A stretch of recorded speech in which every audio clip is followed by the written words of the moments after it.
Hello, j'espère que vous allez bien. On se retrouve aujourd'hui pour une vidéo storytime autour du polyamour. Voilà, j'ai envie de vous raconter comment je suis devenue polyamoureux parce que je l'ai mentionné rapidement dans ma vidéo FAQ transition et c'est un sujet qui nous a fait réagir et en plus mes amis me posent très régulièrement des questions sur le sujet. Mes amis, je précise, qui sont, dont certaines sont en relation exclusive / monogame. Voilà. Pour commencer, on va remettre les bases. C'est quoi le polyamour? Du coup, je le définirai comme des relations entre plusieurs personnes, donc amoureuses et ou sexuelles, consenties et honnêtes. C'est-à-dire que toutes les personnes impliquées sont au courant que c'est des relations non exclusives. Voilà, c'est important. C'est-à-dire que par exemple, un couple exclusif dont une personne va voir ailleurs et l'autre n'est pas au courant, ce n'est pas du polyamour. Voilà, c'est important de le préciser. Du coup, moi, ça fait 2 ans à peu près que je suis sur ce modèle relationnel, c'est-à-dire que j'ai plusieurs partenaires amoureux et ou sexuels, et elles sont tous et toutes au courant, et c'est chouette, et je regrette, mais absolument pas, c'était la meilleure décision de ma vie amoureuse, franchement, je ne peux pas regretter, je ne voudrais surtout pas retourner en arrière, et du coup, c'est important pour moi de faire cette vidéo aujourd'hui, surtout que j'en avais vu une de la carologie il y a quelques années, du coup, qui m'avait beaucoup interrogée sur le sujet. Je vous la mettrai évidemment en barre d'infos, et en espérant en inspirer d'autres personnes aussi. Voilà. Du coup, pour commencer sur mon expérience personnelle, donc l'idée c'est vraiment de vous raconter comment j'en suis arrivée là. En bref, déjà mes parents, j'ai pas eu un super modèle exclusif, on va dire, dans le sens où ils sont séparés comme, ils ont été séparés comme beaucoup, hein, voilà. Et ensuite, après, dans ma vie amoureuse, je fais ma petite vie, et je suis restée 4 ans avec quelqu'un, et je vais pas vous faire un dessin, mais grosso modo, il se passait plus grand chose. On était un peu comme des colocs, super potes, on était vraiment inséparables, sauf que oui, c'était compliqué. Donc j'ai fini par lui dire qu'il valait mieux qu'on se sépare ou qu'on fasse une relation ouverte. Donc ce que j'entendais à l'époque par relation ouverte, c'était qu'on soit ok pour aller voir ailleurs, l'un et l'autre, sexuellement et pas amoureusement. Bref, donc c'était un premier orteil dans le polyamour, on va dire.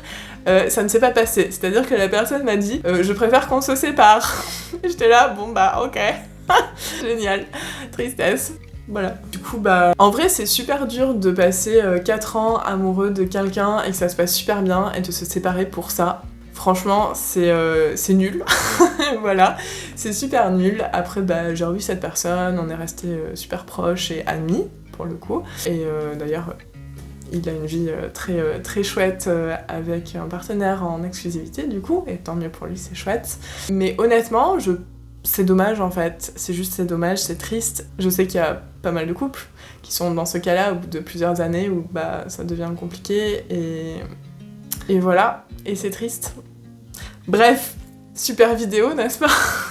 Bref, du coup, je me sépare de mon ex et je me remets avec une nouvelle personne quelques temps après, encore en relation monogame, classique, voilà. Ça se passe bien, tout ça. Je vois cette fameuse vidéo de la carologie, je lui en parle d'ailleurs, et on était là, oh c'est vrai que c'est cool sur le concept, ça a l'air sympa, mais je sais pas si j'en serais capable, ça a l'air cool, mais genre... Sur le principe intellectuel, on était plutôt ok, mais après, dans la mise en pratique, voilà, on l'avait pas...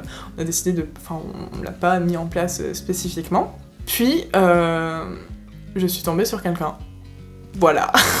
Je suis tombée sur quelqu'un, par hasard, j'ai rencontré quelqu'un, en fait. J'ai pas du tout cherché à rencontrer cette personne, elle m'est juste tombée dessus. Donc ça arrive, et dans ces cas-là, on a... quelques options, c'est 1, quitter son premier partenaire pour aller avec le deuxième, 2, ne rien faire et être frustré, et 3, décider de tromper son premier partenaire, donc de ne pas lui dire, de lui mentir et d'aller avec la deuxième personne, quand même, malgré l'accord d'exclusivité avant. Voilà, et c'est pas chouette en fait comme option, c'est pas très cool. Il y en a aucune qui est vraiment chouette, surtout que ça se passait très bien avec mon premier partenaire. Bon, vous savez quoi, on va l'appeler Julien. On va l'appeler Julien parce que sinon ça va être très long cette vidéo. C'est pas son vrai prénom. Mais voilà, on va l'appeler Julien. Du coup, ça se passait très bien avec Julien, mais j'avais quand même très envie d'aller voir ce qui se passait avec la deuxième personne. Est-ce que je lui donne un prénom ? Non, on va pas en parler longtemps, donc je vais pas lui donner de prénom. Et du coup, j'ai décidé de faire une autre option en fait, et d'en parler à Julien tout simplement, et de lui dire écoute, j'aimerais qu'on passe en polyamour, et voilà, j'ai rencontré quelqu'un. J'ai pas envie de te quitter, je t'aime, ça se passe bien, on est d'accord, mais ça n'empêche pas que j'ai quand même envie d'explorer les choses avec cette deuxième personne, et je serais frustrée de pas le faire, et voilà, est-ce que t'es ok ? Et là, Julien m'a dit ok. Voilà, alors ça a pris un certain temps, ça a pris des discussions, ça a pris beaucoup de temps, de choses, et voilà. Mais on a fini par se mettre d'accord et à passer sur un modèle de polyamour. Donc des relations amoureuses et ou sexuelles avec d'autres personnes qui sont au courant aussi. C'est-à-dire que quand je rencontrais quelqu'un de nouveau et que potentiellement il pouvait se passer quelque chose, je parlais du fait que j'étais en polyamour. C'est-à-dire que j'avais déjà un partenaire, donc Julien, et voilà, potentiellement d'autres. Aujourd'hui, avec Julien, on est séparés, on est restés 5 ans ensemble en tout. Ça reste une personne très chouette. On s'est séparés pour d'autres raisons, pas du tout liées au polyamour, j'en parle très rapidement dans ma FAQ transition, hein. Vous laisse regarder si ça vous intéresse. Mais voilà, on est séparés aujourd'hui avec Julien. J'ai absolument pas de regrets en tout cas sur le fait qu'on soit passé en polyamour. Je précise que c'est pas forcément super facile de partir d'une relation monogame, exclusive, classique, et de basculer en polyamour parce que on a tous les réflexes de base en mode voilà. Et c'est beaucoup plus simple d'entrer de suite dans des relations polyamoureuses où c'est déjà le cadre. Évidemment, au début, il faut déconstruire la jalousie, réussir à construire une confiance en soi, je dirais, et une confiance en l'autre et en le couple qui va au-delà de ce qu'on fait d'habitude. Bref, et ça demande tout un travail en fait sur soi et avec l'autre pour passer d'une relation exclusive à une relation non exclusive. Mais c'est très chouette, ça vaut le coup vraiment. Du coup, aujourd'hui ça fait plus ou moins 2 ans que je suis en polyamour. J'ai actuellement 2 partenaires, deux personnes dont je suis amoureux, que j'aime très fort, qui verront probablement cette vidéo, voilà, donc des bisous. Et ça fluctue, forcément, il y a des nouvelles rencontres, il y a des ruptures. Voilà, donc quand on multiplie les relations, on multiplie aussi les ruptures, il faut le savoir. Donc il y a plus de bonheur et plus de caca aussi de temps en temps. Mais j'avoue que ça dédramatise un peu aussi. Le fait d'avoir plusieurs partenaires, c'est plus facile à gérer, je trouve. On se retrouve pas tout seul un vendredi soir en train de manger de la crème glacée en pleurant toutes les larmes de son corps, en disant « Ah, je vais mourir et seule et ma vie n'existe plus » et tout ça. D'ailleurs, en termes d'avantages, entre guillemets, si je devais donner des avantages à être en polyamour, évidemment il y a le côté frustration en moins quand on a des trucs qui potentiellement peuvent se passer, c'est chouette, ça se passe. Il n'y a pas de... voilà. Et ensuite, au-delà de ça, je trouve que dans un couple exclusif, on nous considère souvent comme une sorte de blob, un bloc de 2 personnes qui existent ensemble et difficilement séparément. Et je trouve ça chouette de retrouver une individualité en ayant plusieurs partenaires, donc on fait des choses différentes avec ces différents partenaires. On n'attend pas tout d'une seule personne. C'est-à-dire que si la personne, il y a un truc sur lequel on n'est pas forcément raccord, c'est pas dramatique en fait. Par exemple, j'aime bien faire de la pâtisserie, vous aurez remarqué probablement. Du coup, si j'ai un partenaire qui aime pas spécialement cuisiner ou faire des goûters ou je sais pas, c'est pas grave en fait. Je le ferai avec d'autres personnes. mais voilà, ça permet d'attendre, je pense, d'attendre moins d'une seule personne, d'être plus flexible. Et tout simplement de mettre plus de joie et de bonheur, je trouve, dans ces relations, plutôt que d'avoir de la pression, de la frustration, et voilà. Donc pour moi, c'est hyper positif. Est-ce qu'il y a des aspects négatifs ? Un truc potentiellement un peu compliqué, au début, il faut déconstruire tout ce qui est jalousie.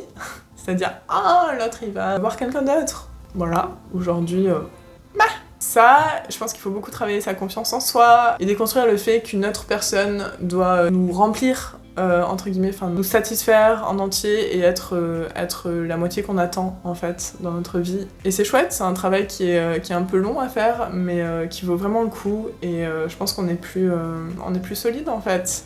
Parce que y a plein de gens sur qui on peut compter, qui sont hyper chouettes, mais tout dépend pas d'une seule personne. Enfin, si, mais du coup c'est nous. Pas quelqu'un d'autre. Et c'est chouette de le voir comme ça. Et c'est pas parce qu'il n'y a pas une seule personne que c'est des relations qui sont moins bien, entre guillemets. Non, elles sont tout aussi chouettes. Puis rien n'empêche de voir une personne beaucoup pendant un moment donné, voire de basculer en exclusivité, pourquoi pas. Bon, moi ça n'a jamais été le cas et je pense pas que ça sera le cas. Mais pourquoi pas, il n'y a pas de règles, chacune fait ses règles tant que tout le monde est au courant et d'accord, c'est le plus important. Il y a peut-être des gens qui vont se dire ouais c'est chouette, mais toi t'es super jeune, tu t'en fous, t'as encore plein d'années pour te poser, construire ta vie, un foyer, quoi. Non. Déjà, je suis pas sûre de vouloir des enfants. Enfin, si ça se passe, ça sera probablement compliqué. Donc, bref, c'est un autre sujet. On en parlera une autre fois. Non, plus sérieusement, j'étais allée à des cafés poly, donc des événements autour du polyamour à Paris. Donc, c'était avant les événements. Non, ouais, c'était il y a longtemps, je sais pas si ça existe encore, je vous mettrai le lien si jamais c'est le cas, mais en tout cas j'étais allée du coup à ça, c'était un jeudi par mois, et il y avait une centaine de personnes qui se réunissaient pour parler de polyamour. Il y avait vraiment tous les âges, il y avait plein de personnes de mon âge, 40, 50, plus, des personnes qui avaient des enfants, des personnes qui vivaient ensemble, d'autres qui vivaient pas ensemble, des personnes qui étaient en triade ou plein de trucs, plein de modèles relationnels hyper chouettes, et c'est ok à n'importe quel stade de sa vie, tant qu'on en a envie, tant que les partenaires, les autres personnes impliquées en ont envie. Je pense que c'est le plus important, et voilà, d'être heureux et serein et en phase avec soi-même.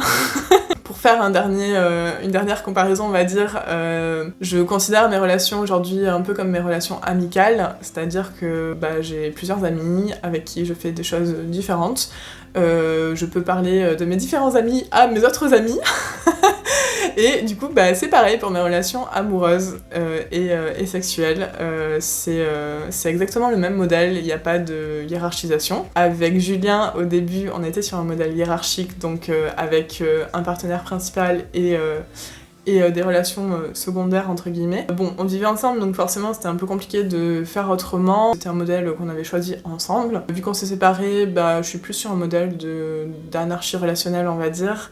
Je ne hiérarchise pas mes relations. Je passe du temps avec les gens avec qui j'ai envie de passer du temps, voilà. Mais comme mes amis, j'aurais du mal à dire qui est mon meilleur ami. Là c'est pareil avec mes relations amoureuses. Il y a plusieurs personnes qui sont très chouettes, que j'aime beaucoup et avec qui je fais des choses différentes à différents moments, et voilà. Je vais essayer de vous trouver des ressources en tout cas sur le sujet pour les personnes qui veulent aller plus loin, donc je vous mettrai la vidéo de la carologie, je vous mettrai les liens des cafés poly si ça existe encore. Et je voulais mettre un autre truc, mais évidemment j'ai oublié. Ça y est, je sais de quelle ressource j'ai oublié de vous parler. C'est le podcast Le cœur sur la table, qui parle pas directement de polyamour, mais qui parle de déconstruire les relations amoureuses. Et honnêtement, c'est beaucoup lié.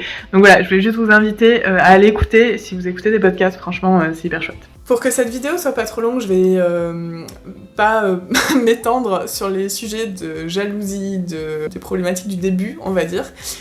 Si vous avez des questions, je pourrais peut-être faire une FAQ polyamour si le sujet vous intéresse. Voilà, je sais pas si ça vous intéresse ou pas. Mais voilà, en tout cas, j'espère que ça vous parle un peu. J'espère que vous êtes heureuse dans votre vie amoureuse et sexuelle et que tout se passe pour le mieux. Et si cette vidéo vous aide un chouïa à avancer sur votre chemin, je suis contente de l'avoir faite. Si c'est le cas, franchement dites-le moi en commentaire, ça me ferait super plaisir, c'est un peu pour ça que je l'ai fait, pour être honnête. Et en tout cas je vous souhaite plein de bonheur, plein d'amour, et je vous dis à très vite.